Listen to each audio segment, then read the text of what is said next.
United States, a New York City police officer who used a deadly chokehold during a 2014 arrest has been fired 5 years after video footage of the encounter fueled nationwide protests against police brutality. Daniel Pantaleo was fired after being found guilty of reckless assault for using a banned chokehold while trying to arrest Eric Garner on suspicion of selling loose, untaxed cigarettes. Sherwin Bryce-Pease tells us more. The now infamous video of Eric Garner being taken down by Officer Pantaleo after a dispute about whether he was selling loose, untaxed cigarettes on the street illegally.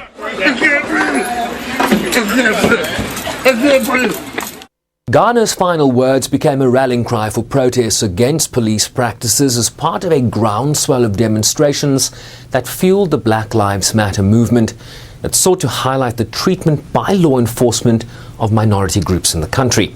Officer Pantaleo had been placed on desk duty since the widely seen cell phone video of him using a banned chokehold on Garner was shared. Despite the video evidence, both state and federal investigations failed to bring charges. But an NYPD administrative judge recommended Pantaleo be terminated, a recommendation followed by the commissioner, despite an earlier grand jury decision declining to indict the officer and a subsequent Justice Department decision not to pursue federal civil rights charges. I agree with the Deputy Commissioner of Trials' legal findings and recommendations. It is clear that Daniel Pantaleo can no longer effectively serve as a New York City police officer. A judge in 2017 approved a nearly $4 million settlement to the Garner family from a $5.9 million wrongful death settlement with the city. The city's mayor also weighed in after the decision was handed down.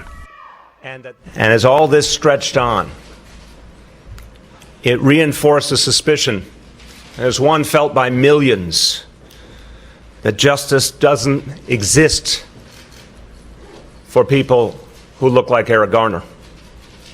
The Patrolmen's Benevolent Association criticized the decision to fire Pantaleo, warning it would be a moral blow to its members in the police department.